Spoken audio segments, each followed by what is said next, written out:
La lluvia había cesado hacía una hora, pero la chica frente a la panadería de Russell Kane seguía empapada, como si la hubieran sacado de aguas profundas. Su ropa, otrora de fino algodón, ahora hecha jirones y manchada de barro, se aferraba a un cuerpo demasiado delgado para tener 18 años. Sin embargo, su espalda permanecía anormalmente recta. Los hombros erguidos a pesar del temblor, la barbilla firme a pesar de suplicar. Disculpe. Las palabras se entrecortaron, apenas audibles. ¿Tiene pastel caducado?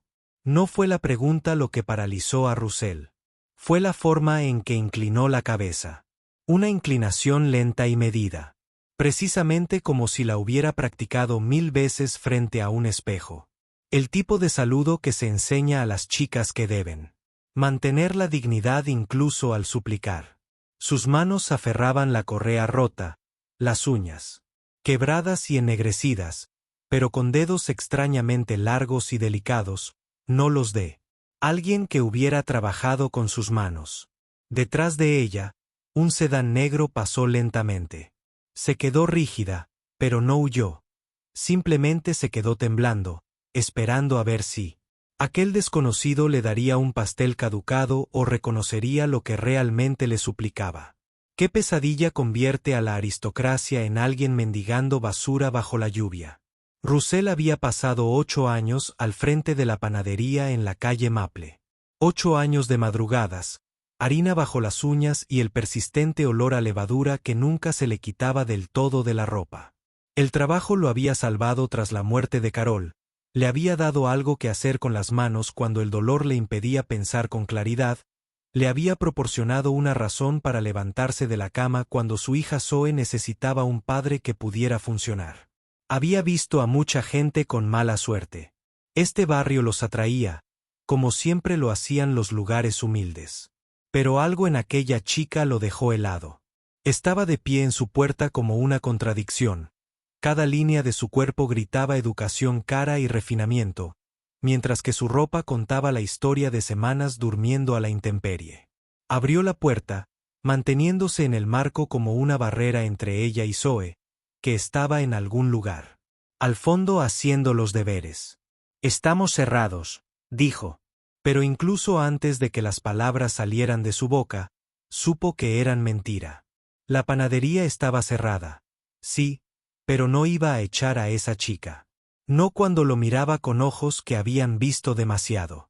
No cuando le temblaban las manos así. No cuando había formulado su pregunta con esa pronunciación tan cuidada que denotaba la presencia de profesores de idiomas y escuelas de señoritas. «Por favor», dijo, y la palabra le salió entrecortada. «No he comido desde ayer por la mañana. Solo cosas caducadas. Cualquier cosa que fueras a tirar». Russell desapareció dentro de la panadería sin responder, dejándola plantada en el umbral. Podía sentir su tensión a través de la puerta. La forma en que probablemente estaba calculando si huir, si aquello era una trampa, si se había equivocado al hablarle. Llenó una bolsa con todo lo que pudo agarrar. Croissants del día anterior, los extremos de panés de masa madre, 3 galletas con chispas de chocolate demasiado quemadas por los bordes para venderlas, un sándwich de jamón que había preparado para ella. Había cenado, pero de repente no podía imaginarse comiendo. Cuando él regresó, ella estaba exactamente donde la había dejado, paralizada como un ciervo deslumbrado por los faros. Él le ofreció la bolsa y ella la tomó con ambas manos, acunándola contra su pecho como si contuviera algo precioso. «Gracias», susurró, y las lágrimas surcaron la suciedad de su rostro. No se la secó, simplemente se quedó allí llorando en silencio, aferrada a una bolsa de pan que Russell pensaba tirar. Quería hacerle preguntas. ¿Quién era? ¿Qué le había pasado? ¿Por qué una chica que se movía con la gracia de una princesa mendigaba comida frente a su panadería? Pero algo en su rostro le decía que no respondería, que no podía responder, que la historia que la había traído hasta allí aún era demasiado reciente para contarla en voz alta. Así que asintió, observándola alejarse hacia el crepúsculo con la espalda increíblemente recta a pesar de todo, y se preguntó qué clase de mundo creaba situaciones como esta. Dentro de la panadería. Zoe levantó la vista de sus deberes de matemáticas con esos grandes ojos marrones que había heredado de su madre. ¿Quién era?, preguntó su hija, con esa particular nota de curiosidad en la voz que indicaba que había estado observando por la ventana, catalogando detalles como hacen los niños de 8 años cuando presienten que algo importante está sucediendo. Russell se limpió la harina de las manos, ganando tiempo para pensar en cómo responder. Solo alguien que necesitaba comida, dijo finalmente, y Zoe frunció el ceño, asimilando la información. Parecía triste, anunció Zoe con esa honestidad tan directa que caracterizaba a los niños, como si tal vez no tuviera hogar. Russell no pudo refutar esa apreciación, así que no lo intentó. La niña regresó 3 días después, apareciendo durante la calma de la tarde, cuando la hora punta del almuerzo había terminado y los niños que salían de la escuela aún no habían llegado.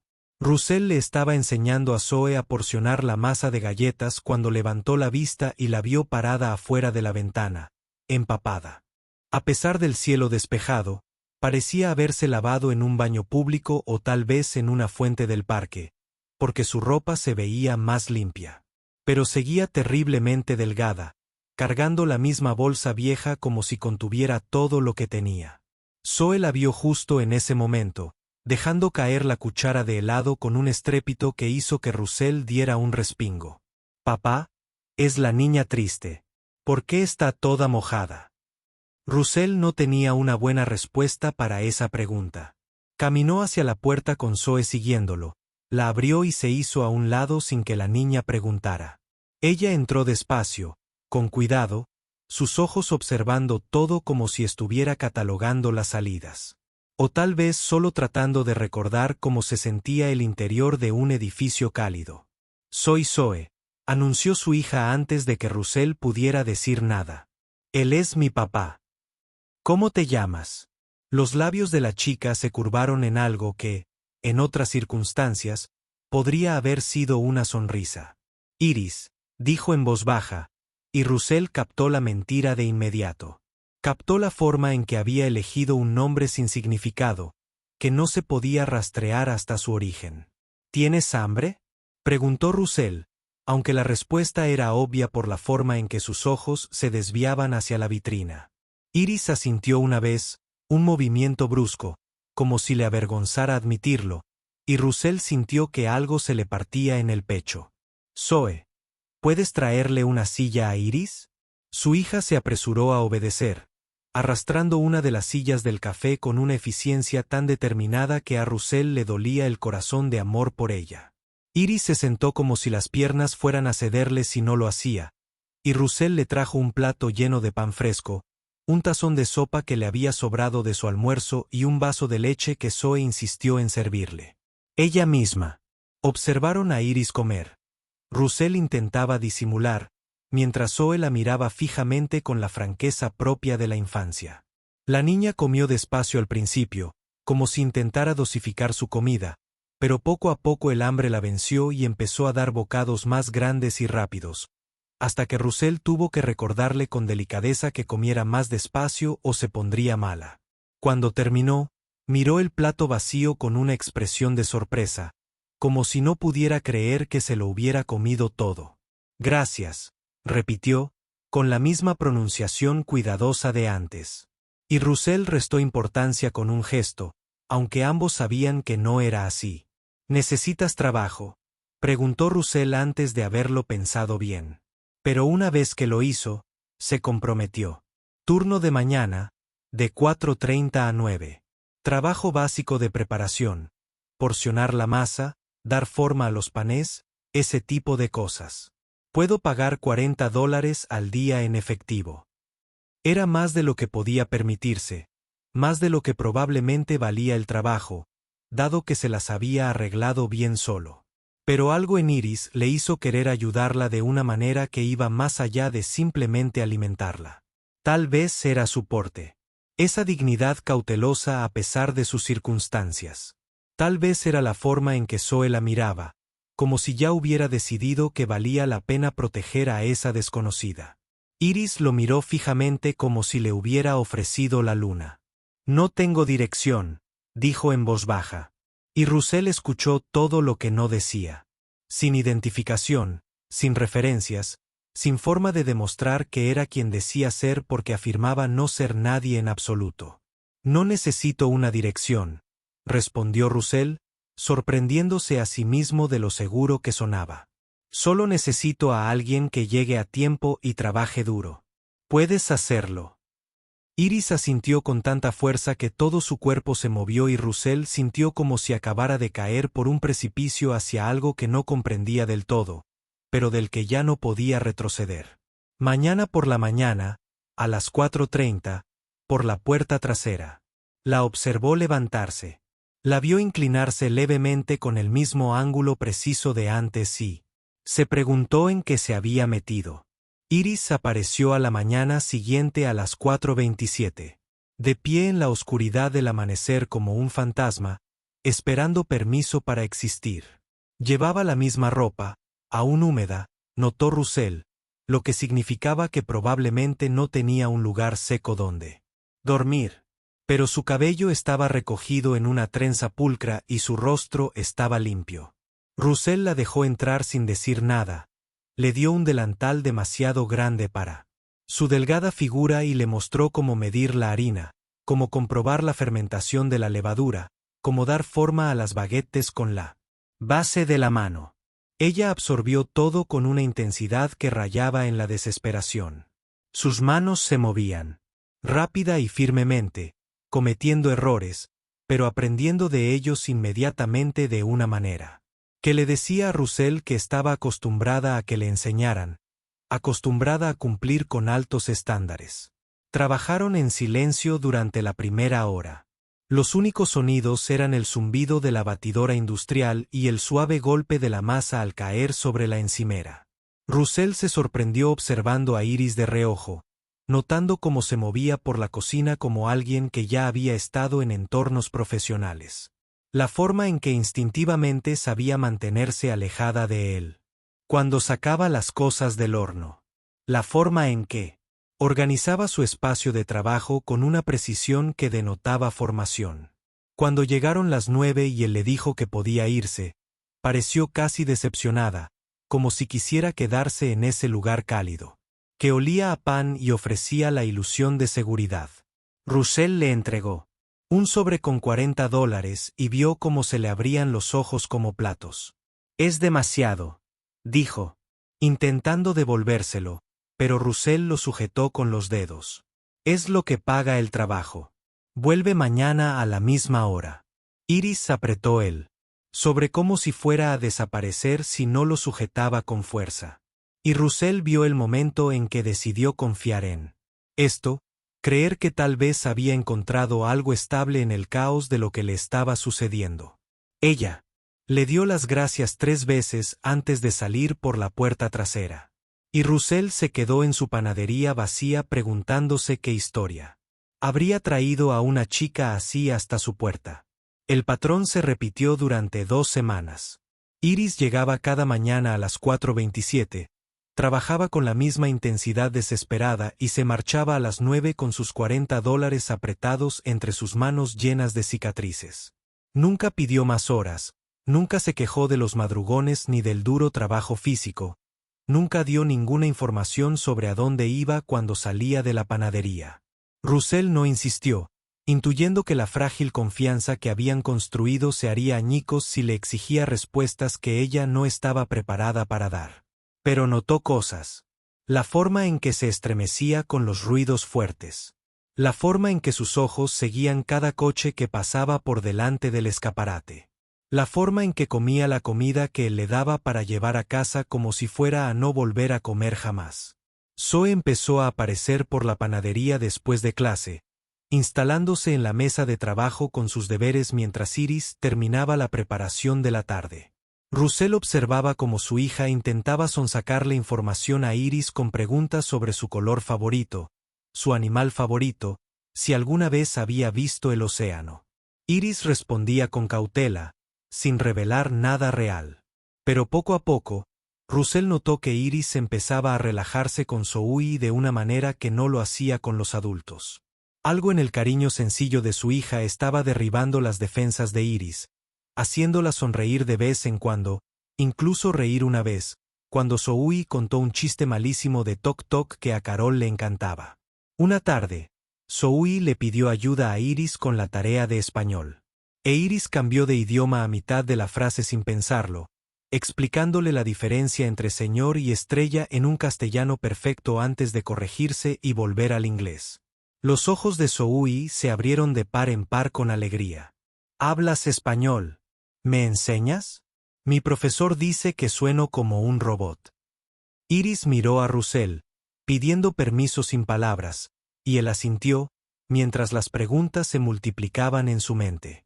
Durante los días siguientes, Iris le enseñó a Zoe frases básicas, corrigiendo su pronunciación con la paciencia de alguien con buena educación, y Russell escuchaba mientras trabajaba, enumerando todas las maneras en que Iris no encajaba en el perfil de una típica adolescente sin hogar.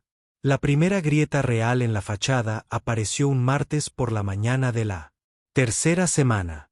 Russell llegó a la panadería y encontró a Iris ya allí, pegada a la pared del fondo en la oscuridad del amanecer, respirando de forma superficial y rápida. Un sedán negro con vidrios polarizados estaba estacionado al final del callejón, con el motor encendido, simplemente parado allí, como un depredador esperando a su presa. Russell se quedó junto a Iris sin decir palabra, su presencia una promesa silenciosa. Y después de 5 minutos que parecieron horas, el sedán arrancó. Iris se desplomó contra la pared, su postura cautelosa finalmente se quebró, y Russell vio lo cerca que realmente estaba del abismo. ¿Quiénes son?, preguntó Russell en voz baja, e Iris negó con la cabeza, recuperando el control sobre su rostro como si fuera una armadura. Le temblaban tanto las manos que no podía atarse el delantal. Y Russell lo hizo por ella sin pedírselo. Sus dedos, cubiertos de flores, acariciaron con delicadeza los cordones. «No puedo decírtelo», susurró ella. Y Russell percibió el miedo tras sus palabras, la certeza de que contárselo solo empeoraría las cosas. «Si te lo digo, me harás irme, y no tengo a dónde ir». La confesión quedó suspendida en el aire entre ellos, cruda y sincera como nada más lo había sido. «No te voy a hacer irte», dijo Russell, sorprendido por la sinceridad de sus palabras. «Pero no puedo ayudarte si no sea que nos enfrentamos». Iris lo miró con unos ojos que habían visto cosas que ninguna chica de 18 años debería ver, y Russell sintió que la ira le subía a la cabeza. Alguien había herido a esta chica, seguía intentando herirla, y ella lo había estado afrontando sola porque no creía que nadie la ayudaría. «Mi verdadero nombre no es Iris», dijo finalmente, con un tono de confesión. «Es Rebecca. Rebecca Ashford». El nombre impactó a Russell como un golpe físico. Charles Ashford. Todo el mundo en la ciudad conocía ese nombre. Multimillonario promotor inmobiliario. El hombre que había construido la mitad del horizonte del centro, cuya muerte 3 meses atrás había dominado las noticias. Los ciclos duraron semanas. Lo habían calificado de trágico accidente, fallo de frenos en una carretera de montaña. Una investigación que concluyó que no había nada sospechoso en que un hombre perdiera el control de su coche en una curva peligrosa. Pero la voz de Rebecca sonaba segura cuando dijo: «Alguien mató a mi padre, y ahora intentan matarme a mí también». Le contó todo entonces, las palabras brotando como si las hubiera estado reprimiendo demasiado tiempo. La muerte de su padre, que no fue un accidente. Su tío, Vincent, quien había sido nombrado administrador de la herencia hasta que Rebecca cumpliera 21 años. Decidió que 3 años era demasiado tiempo para esperar la fortuna multimillonaria que le correspondía. La noche, 2 semanas después del funeral, cuando despertó en la parte trasera de un coche con bridas clavándose en las muñecas, los hombres de Vincent hablando con naturalidad sobre dónde deshacerse de su cuerpo para que no lo encontraran. Cómo logró abrir la puerta en un semáforo en rojo y huir.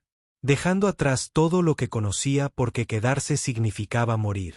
Fui a la policía, dijo Rebecca con voz monótona. La primera semana después de escapar. Entré en una comisaría y les conté todo. El detective hizo una llamada telefónica, y 6 horas después, los hombres de Vincent aparecieron en el refugio donde me alojaba. Así que volví a huir, me cambié el nombre, me corté el pelo y tiré todo lo que pudiera vincularme con los Ashford. Llevo 3 meses escondida, intentando sobrevivir hasta cumplir 21 años y poder reclamar la herencia legalmente. Solo 3 años más. Solo necesito sobrevivir 3 años más. Russell procesó esta información mientras sus manos amasaban la masa de pan automáticamente. Los movimientos familiares lo tranquilizaban mientras su mente repasaba las implicaciones. Esta chica, esta joven de 18 años que se había presentado en su panadería suplicando por un pastel caducado, se suponía que iba a heredar una de las mayores fortunas de la ciudad, y el hombre encargado de protegerla estaba intentando asesinarla por ello. Era el tipo de historia que parecía sacada de una película. No en el callejón de una panadería en apuros, pero los moretones en los brazos de Rebecca eran reales. El miedo en sus ojos era real. ¿La forma en que se estremecía ante cada sonido inesperado era de verdad? ¿Por qué no fuiste al FBI o a un abogado? Russell empezó a hablar, pero Rebecca lo interrumpió con una risa amarga. Vincent tiene a suficiente gente a su merced como para que no importe. Ha tenido 30 años para forjar relaciones, para poner a la gente en deudas, para crear una red que lo proteja. Yo solo soy una chica sin pruebas, sin evidencia, sin forma de que nadie me crea a mí antes que a él. La versión oficial es que estoy de luto, posiblemente con problemas mentales, que me escapé porque no pude soportar la pérdida de mi padre. Vincent ha expresado públicamente su preocupación por mí, su deseo de ayudarme. La forma en que dijo ayudar dejó claro a qué tipo de ayuda se refería Vincent. Russell sacó su teléfono, buscando entre sus contactos hasta encontrar el que necesitaba. Tengo una amiga, Patricia. Es abogada, ahora jubilada, pero aún tiene contactos. Si alguien puede encontrar una solución legal, es ella. Rebecca lo miró como si le acabara de ofrecer algo imposible. Y tal vez sí.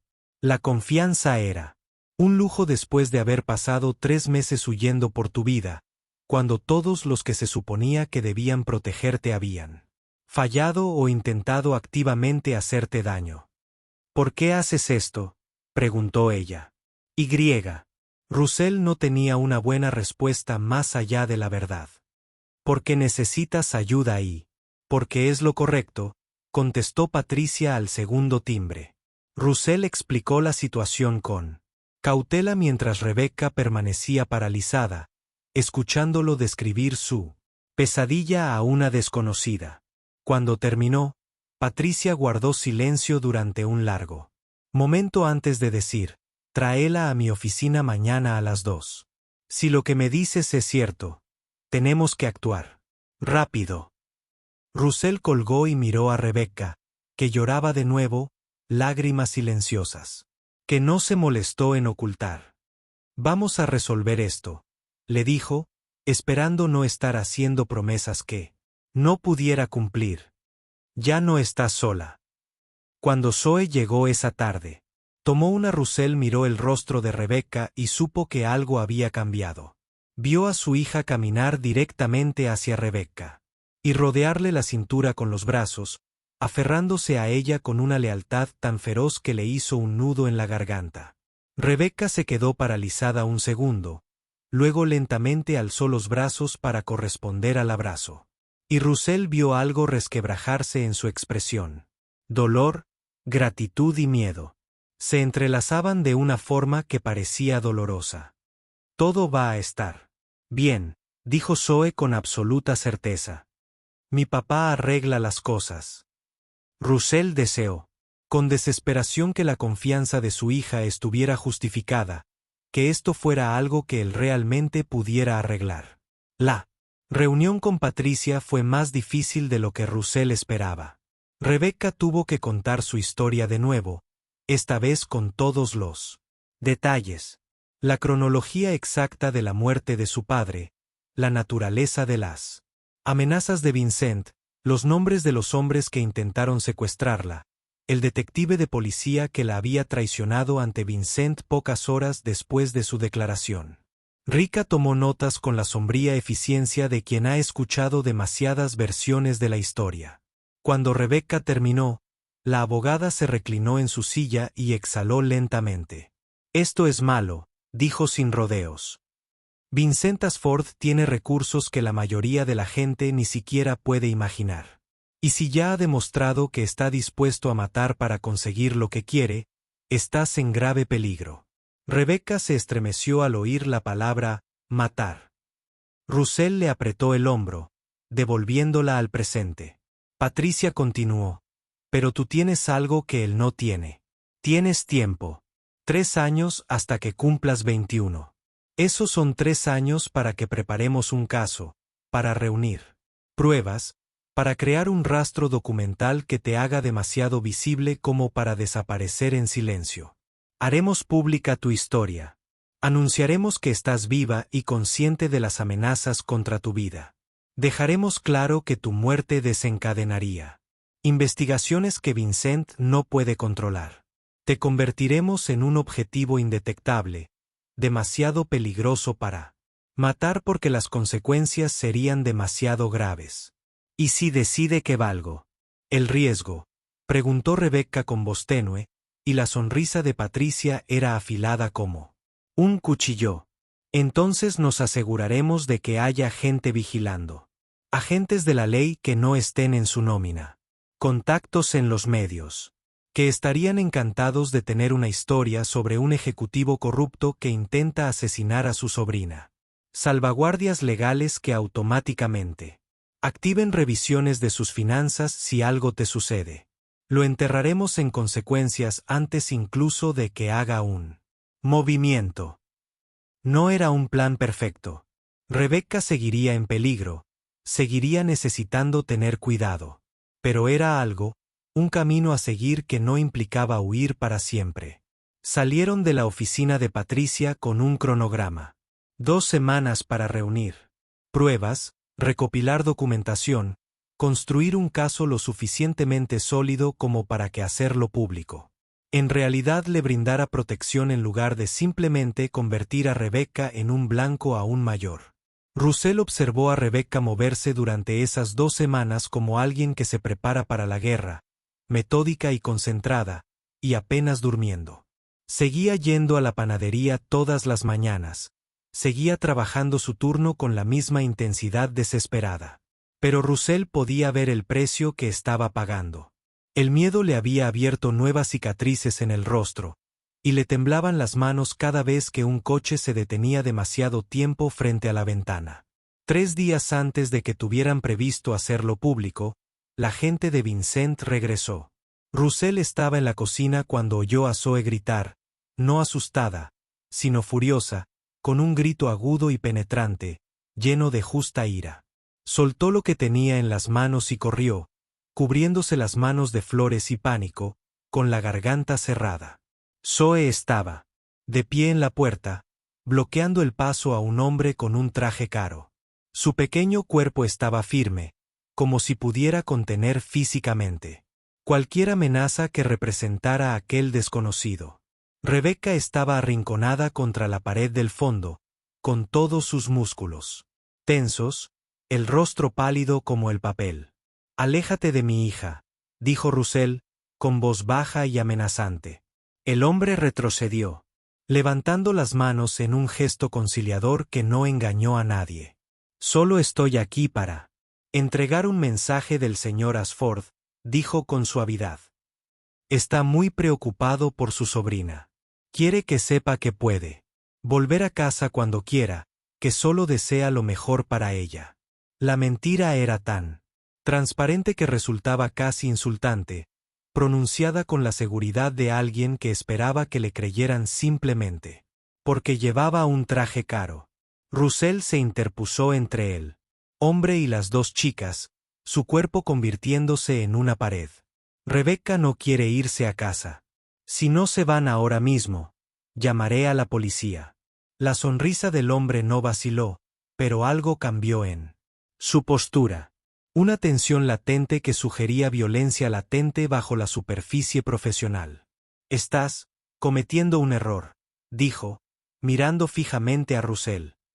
Ahora bien, el señor Ashford tiene muy buena memoria. No querrás estar del lado equivocado en esta situación. Era una amenaza disfrazada de cortesía, y Russell sintió la mano de Zoe deslizarse entre la suya, apretando con tanta fuerza que dejaría marcas. Entonces supongo que ya estoy del lado equivocado, dijo Russell secamente. Sacó su teléfono, con el pulgar sobre la pantalla de llamada de emergencia, y el hombre finalmente retrocedió hacia la puerta. Se detuvo en el umbral para mirar a Rebecca una vez más. Tu tío solo quiere ayudarte, Rebecca. Deja de complicarlo. Más de lo necesario.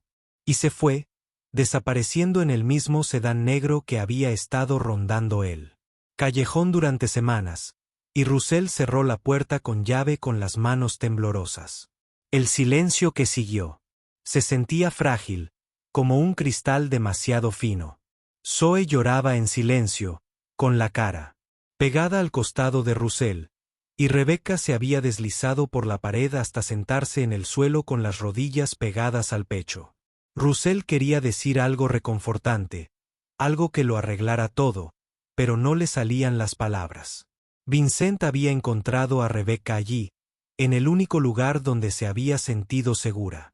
Y esa seguridad ahora estaba comprometida de maneras que Russell no sabía cómo remediar. Tenemos que adelantar el tiempo, dijo finalmente, buscando su teléfono para llamar a Patricia. Lo haremos público.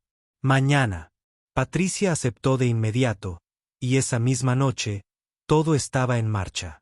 Había estado cultivando una relación con un periodista que llevaba meses investigando a la familia Ashford, buscando la historia que lo destapara todo. Y el testimonio de Rebecca le daría todo lo que necesitaba. Programaron una rueda de prensa para las 9 de la mañana en la oficina de Patricia. Lo suficientemente temprano como para que la noticia de la mañana fuera pública y Vincent no pudiera hacerla desaparecer sin que pareciera sospechoso. Russell no durmió esa noche, acostado en la cama, pensando en todas las maneras en que esto podría salir mal. Todos los escenarios en los que hacerlo público haría a Rebecca más vulnerable en lugar de menos. La rueda de prensa fue un caos controlado. Rebecca estaba sentada en una mesa entre Patricia y Russell, con flashes de cámaras apuntando a su rostro mientras los reporteros gritaban preguntas incluso antes de que comenzara a hablar. Patricia levantó la mano pidiendo silencio, y gradualmente la sala recuperó cierto orden. Russell observó a Rebecca tomar una profunda mirada. Contuvo la respiración, con las manos entrelazadas sobre la mesa frente a ella, y entonces comenzó a hablar. Les contó todo, la sospechosa muerte de su padre, el intento de secuestro, los 3 meses escondida, la forma sistemática en que Vincent había intentado borrarla de su vida mientras se posicionaba para heredar. Todo. Dio nombres, identificó a los hombres que la habían seguido, detalló las amenazas con una precisión clínica que hizo que los periodistas se inclinaran hacia adelante, tecleando frenéticamente. Cuando terminó, la sala estalló en preguntas. Pero Patricia se había preparado para esto, dirigiendo la conversación hacia las implicaciones legales y evitando cualquier cosa demasiado sensacionalista. Al mediodía, todos los principales medios publicaban alguna variación del titular. Billonarios acusan a su tío de complot para asesinarlo.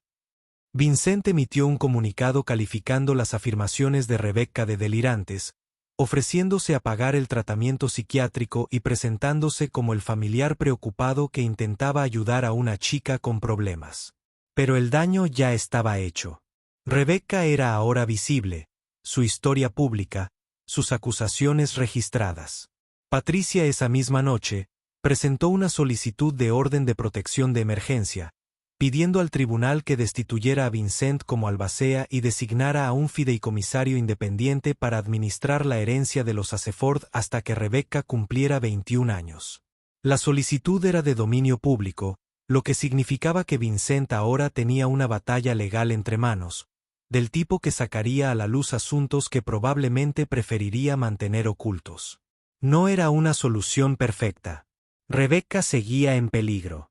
Vincent aún podía intentar que la mataran, pero ahora cualquier daño que sufriera centraría inmediatamente las sospechas en él. La mañana siguiente trajo una sorpresa. Una mujer se presentó en la panadería antes de que abrieran. De unos 50 y tantos años, impecablemente vestida, se comportaba con una autoridad que despertó los instintos protectores de Russell. «Me llamo Ellen Ashford», dijo cuando Russell abrió la puerta. «Soy la madrastra de Rebecca. Llevo 3 meses buscándola». El primer instinto de Russell fue cerrar la puerta de golpe para proteger a Rebecca de cualquier persona relacionada con la familia que le había causado tanto dolor. Pero algo en el rostro de Ellen lo detuvo. Agotamiento, dolor y algo que parecía alivio. Russell condujo a Ellen a la parte trasera de la panadería, donde Rebecca ya estaba trabajando a pesar de todo lo sucedido. El día anterior, cuando Rebecca vio quién estaba allí, su rostro experimentó una cascada de emociones tan rápidamente que Russell no pudo seguirlas todas. «Ellen», susurró, y el nombre salió como una acusación y una plegaria a la vez. «Vincent me dijo que estabas muerta. Dijo que moriste en un accidente de coche en Europa».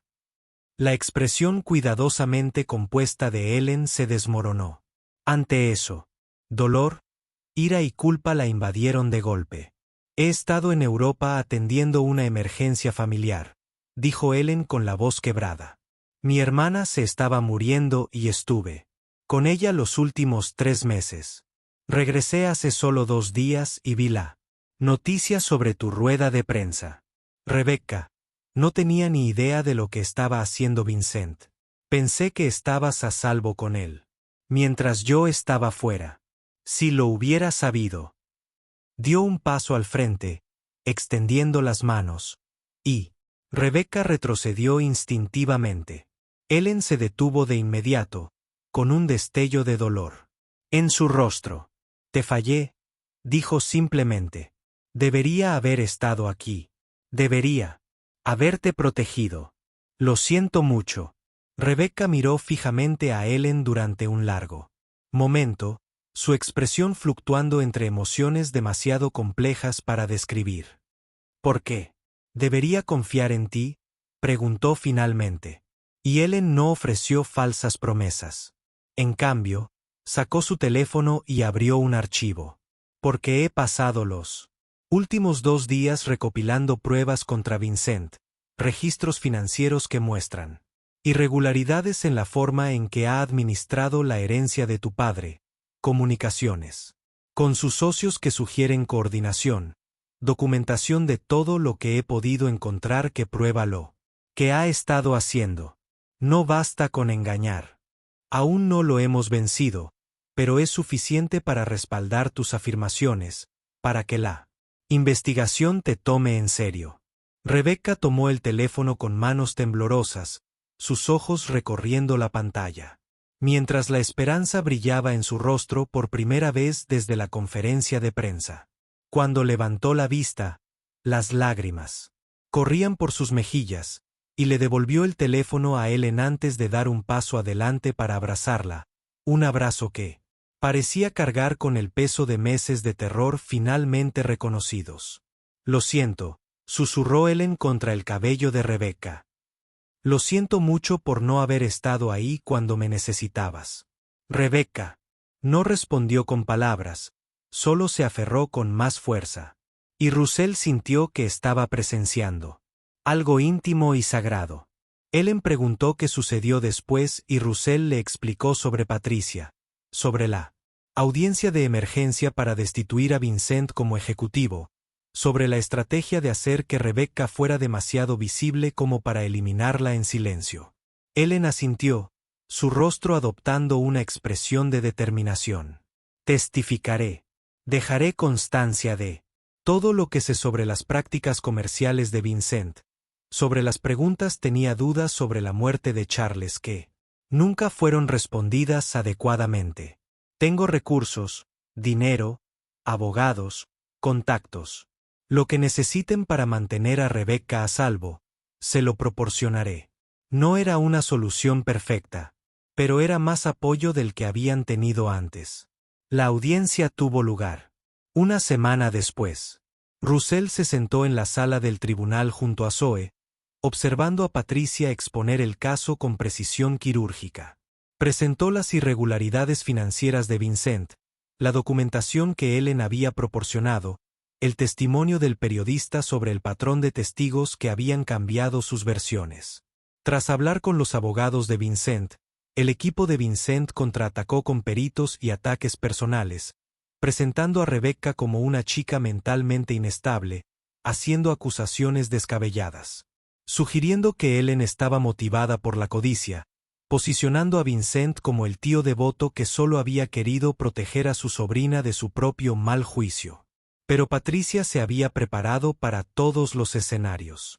Llamó a Russell a testificar sobre la mañana en que Rebecca apareció por primera vez en su panadería, sobre el estado en que se encontraba, sobre cómo había trabajado cada día durante semanas con una desesperación que sugería que alguien huía por su vida. Llamó al detective al que Rebecca se había acercado primero, obligándolo a admitir antecedentes que había llamado a la oficina de Vincent minutos después de la declaración de Rebecca, que no podía explicar por qué hombres que coincidían con la descripción de los conocidos de Vincent habían aparecido en el refugio de Rebecca esa misma noche. Las pruebas se acumulaban como piedras en un montón, cada una añadiendo peso hasta que incluso el juez se sintió incómodo. Cuando Patricia terminó, la sala del tribunal quedó en silencio, todos esperando a ver cuál sería la decisión. El juez tardó menos de 15 minutos en deliberar antes de anunciar su veredicto. Vincent Ashford quedaba destituido como administrador. Con efecto inmediato, se nombraría a un fideicomisario neutral para gestionar el patrimonio en espera de una investigación más exhaustiva. Y Rebecca Ashford quedaba bajo la protección del tribunal con la estipulación explícita de que cualquier daño que sufriera desencadenaría una investigación penal inmediata contra Vincent y sus conocidos. No era todo. Vincent no fue arrestado, no se le imputó ningún cargo. Salió de la sala del tribunal como un hombre libre. Pero era suficiente. Rebecca ahora estaba protegida legalmente, visible de maneras que la hacían demasiado peligrosa como para matarla en silencio. Y la fortuna de los Ashford estaba fuera del control directo de Vincent. Russell vio a Vincent salir de la sala del tribunal, con el rostro cuidadosamente inexpresivo, pero con la mirada prometiendo venganza, y sintió un escalofrío recorrerle el cuerpo. Esto no había terminado. Vincent seguía suelto, siguiendo furioso, aún peligroso. Pero al menos ahora contaban con protecciones legales. Habían creado suficiente papeleo como para que la muerte de Rebecca levantara sospechas de inmediato. Rebecca se mudó con Ellen después de la audiencia a una casa con sistemas de seguridad, guardias y todas las protecciones que el dinero podía comprar. Pero seguía presentándose en la panadería cada mañana para su turno, insistiendo en que necesitaba la normalidad, necesitaba la rutina de trabajar con la masa y estar rodeada de la charla interminable de Zoe y la presencia constante de Russell. Russell no discutió, comprendiendo que a veces lo más normal que uno podía hacer lo importante era seguir presente, seguir adelante, incluso cuando todo a tu alrededor parecía inestable e incierto. Zoe se adaptó a las nuevas circunstancias de Rebecca con la flexibilidad de la infancia, tratando toda la situación como una aventura en lugar de una crisis. Empezó a pasar los fines de semana en casa de Ellen, enseñándole a Rebecca a jugar a las cartas, a hornear galletas y todas las cosas normales que Rebecca se había perdido mientras huía por su vida. Ellen se volcó en ser la clase de madre que no había podido ser cuando más importaba, asistiendo a todas las notificaciones judiciales y sesiones de terapia, asegurándose de que Rebecca tuviera todo el apoyo que necesitaba. Comenzó a reconstruir su vida. La verdadera transformación se produjo lentamente. En los momentos tranquilos entre los dramáticos. Rebecca empezó a sonreír con más facilidad a medida que pasaban las semanas, aflojando el control que ejercía sobre ella al empezar a creer que tal vez ahora sí estaba a salvo, que el peligro se había reducido a algo manejable. Ganó peso, su rostro se volvió más lleno hasta que aparentó su edad en lugar de la de alguien que había estado hambrienta y aterrorizada. Hizo el examen de GED que se había perdido mientras se escondía y obtuvo una puntuación lo suficientemente alta como para que las universidades empezaran a enviar cartas de reclutamiento a la casa de Ellen. Incluso se rió de uno de los chistes malos de Russell. Una risa genuina que le salió del alma e hizo reír también a Zoe. 6 meses después de la audiencia, Patricia llamó con noticias. La policía estaba ampliando la investigación sobre la muerte de Charles Ashford basándose en nuevas pruebas que sugerían que el fallo de los frenos no fue mecánico, sino un sabotaje. Vincent había sido nombrado persona de interés. Sus bienes fueron congelados a la espera del resultado de la investigación. Aún no era un arresto, ni una condena, pero era un avance. La lenta justicia finalmente alcanzaba a un hombre que se creía intocable. Rebecca se enteró de la noticia mientras le enseñaba a Zoe a hacer macarons franceses. Y cuando Russell se lo contó, se quedó muy quieta un instante antes de asentir una vez y volver a los macarons como si nada hubiera pasado. Pero Russell vio cómo se relajaban sus hombros, vio cómo el miedo que había estado presente en sus ojos finalmente comenzaba a desvanecerse. 2 años después de aquella noche, cuando Rebecca apareció por primera vez, pidiendo un pastel caducado, Russell estaba en su panadería a las 5 de la mañana, preparándose para los pedidos del día con la soltura de quien ya había encontrado su ritmo. El negocio había crecido. Ahora tenían 2 locales, y Rebecca dirigía el segundo, demostrando que había heredado el talento para los negocios de su padre, combinado con una ética de trabajo que inspiraba a todos a su alrededor a esforzarse más. Tomaba clases nocturnas de administración de empresas y repostería, construyendo una vida que le perteneciera en lugar de una que hubiera heredado o que le hubieran impuesto circunstancias ajenas a su control. Ellen se había retirado de la gestión activa de la empresa Ashford para centrarse en la filantropía y estar presente en la vida de Rebecca en todos los sentidos en que antes no lo había logrado. Visitaba la panadería semanalmente, se había convertido en una especie de abuela para Zoe, e incluso había empezado a salir con Patricia, algo que sorprendió a todos menos a Zoe, quien aparentemente lo había visto venir desde lejos. El juicio de Vincent por conspiración para cometer asesinato, malversación y fraude iba a comenzar el mes siguiente, y Patricia confiaba en que tenían pruebas suficientes para condenarlo, aunque en el sistema legal nada era seguro hasta que el jurado emitía su veredicto. Zoe irrumpió por la puerta con Rebecca, justo detrás. Ambas reían de algo que Russell se había perdido, y él sintió que el pecho se le llenaba de una emoción que se parecía sospechosamente a la alegría. Su hija tenía ahora 10 años, y de alguna manera era a la vez la misma de siempre y completamente diferente, creciendo más rápido de lo que Russell podía aceptar. Se había autoproclamado la hermana pequeña de Rebecca, un título que se tomaba muy en serio, llegando incluso a defender el honor de Rebecca en el colegio cuando otros niños hacían preguntas indiscretas sobre las noticias y el juicio. Rebecca había asumido el papel con la misma seriedad, asistiendo a todas las obras de teatro, partidos de fútbol y ferias de ciencias del colegio como si fuera el evento más importante del mundo. «Papá, Rebecca dice que podemos hacer posacalot hoy», anunció Zoe, sacando ya ingredientes de la cámara frigorífica con la seguridad que le daba haber pasado media vida en esa panadería. Russell sonrió, observándolas trabajar juntas con la familiaridad natural de quienes han elegido ser familia en lugar de que se lo haya impuesto la biología. Esta no era la vida que había imaginado cuando Carol murió. Y el dolor hacía que cada día se sintiera como caminar sobre cemento, cuando la panadería era simplemente un lugar donde poner las manos a trabajar. Así que su mente no tuvo tiempo de divagar.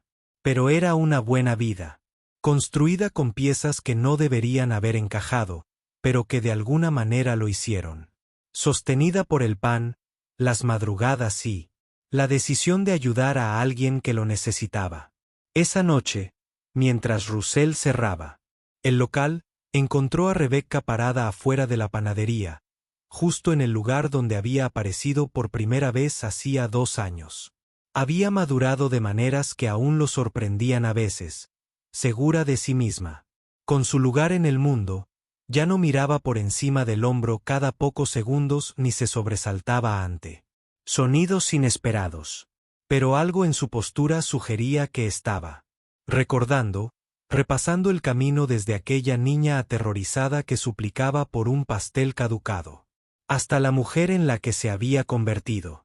¿Estás bien?, preguntó Russell, acercándose a ella, y Rebecca asintió sin apartar la vista de la puerta. Solo. Estaba pensando en aquella noche, dijo en voz baja. Cuando pregunté si tenías algún pastel caducado, ya había visitado una docena de panaderías antes de la tuya. Lo sé. Algunas me ignoraron por completo. Otras me dijeron que me fuera. Una incluso llamó a la policía. Hizo una pausa, ordenando sus pensamientos. Pero tú me viste. No solo él. Desorden en el que me veía, sino a la persona debajo de todo ese miedo y suciedad. Decidiste que valía la pena ayudarme, aunque era una desconocida que no podía ofrecerte nada a cambio, excepto más problemas. Su voz se quebró ligeramente al pronunciar las últimas palabras. Y Russell sintió un nudo en la garganta, con una emoción que no sabía cómo describir. Nunca fuiste solo un problema, dijo Russell con firmeza. Eras alguien que necesitaba ayuda, y yo tenía la capacidad de brindársela. Eso no es caridad. Eso es simplemente ser humano. Rebecca se giró para mirarlo entonces, y sus ojos brillaban con lágrimas que no llegaban a caer. Me alegro de haber encontrado tu panadería, dijo. Me alegro de haberlos encontrado a ti y a Zoe. Me devolviste la vida. Russell negó con la cabeza porque eso no era del todo cierto. Y necesitaba que ella comprendiera la verdad de lo que había sucedido allí. No te dimos nada. Luchaste por tu vida. Sobreviviste. Hiciste el arduo trabajo de sanar y reconstruir. Lo único que hicimos fue estar a tu lado mientras lo hacías. Rebecca sonrió. Esa sonrisa genuina que iluminaba sus ojos y transformaba todo su rostro. Tal vez, dijo, pero no lo habría logrado sin ti. Así que, gracias por el pastel que estaba caducado y por todo lo que vino después. Se quedaron allí, bajo la luz del atardecer, con la panadería a sus espaldas y la ciudad extendiéndose ante ellos, y Russell sintió que algo se asentaba en su lugar, algo que había estado ligeramente desequilibrado durante demasiado tiempo. Así era como se veía la sanación. No dramática, no cinematográfica, solo la lenta acumulación de momentos cotidianos y pequeños gestos de amabilidad que se sumaban para formar algo parecido a la paz. Dentro de la panadería, Zoe esperaba impaciente, lista para irse a casa a cenar. Saludó desde la ventana con gestos exagerados que hicieron reír a Russell y a Rebecca. Y Rebecca le devolvió el saludo antes de volverse hacia Russell por última vez. ¿Nos vemos mañana por la mañana?, preguntó, y Russell asintió, porque por supuesto que volvería mañana por la mañana. Y la mañana siguiente y todas las mañanas que siguieron. Ahora eran familia. De esas familias construidas a partir de la elección, la crisis y la decisión de seguir apoyándose mutuamente incluso cuando era difícil. Incluso cuando hubiera sido más fácil mirar hacia otro lado. 4:30, confirmó Russell. No llegues tarde.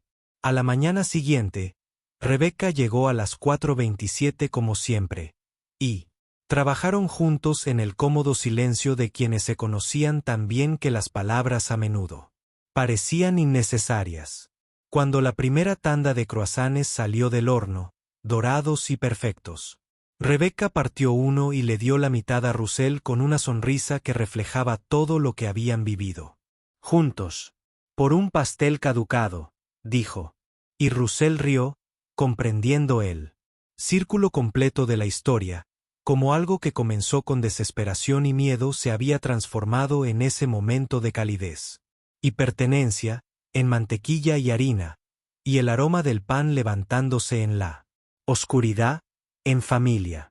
Años después, cuando la gente le preguntaba a Rebeca cómo había sobrevivido al peor periodo de su vida, ella les hablaba de la panadería en la calle Maple y del padre soltero, que vio más allá de la suciedad y el miedo para reconocer su humanidad.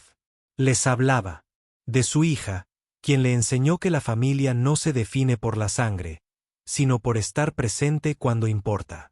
Les hablaba del pastel caducado y de los turnos de madrugada, y de cómo la sanación ocurre lentamente cuando estás rodeado de personas que han decidido que mereces protección. Les hablaba de Russell Kahn, quien demostró que a veces lo más revolucionario que puedes hacer es extender la bondad a alguien que el mundo ha decidido que no la merece. Y cada año, en el aniversario de esa primera noche, Rebeca aparecía en la panadería original de la calle Maple. En la calle Consoe, ya adulta y estudiando para ser maestra, llevaba consigo la compasión de su madre y la firmeza de su padre. Y hacían croissants juntos en la oscuridad del amanecer. Reían, llenaban todo de harina y recordaban a la niña que había pedido un pastel caducado y al hombre que le había dado mucho más que comida. El mundo seguía girando como siempre, llevándolos a todos hacia lo que viniera después. Pero en esa panadería, en esas mañanas tranquilas, cuando los hornos llenaban el aire de calor y el olor a pan prometía que algo bueno se estaba creando, habían construido la prueba de que la bondad importaba, de que ver la humanidad de alguien podía salvarle la vida, de que la decisión de ayudar cuando se podía mirar hacia otro lado nunca era pequeña ni insignificante.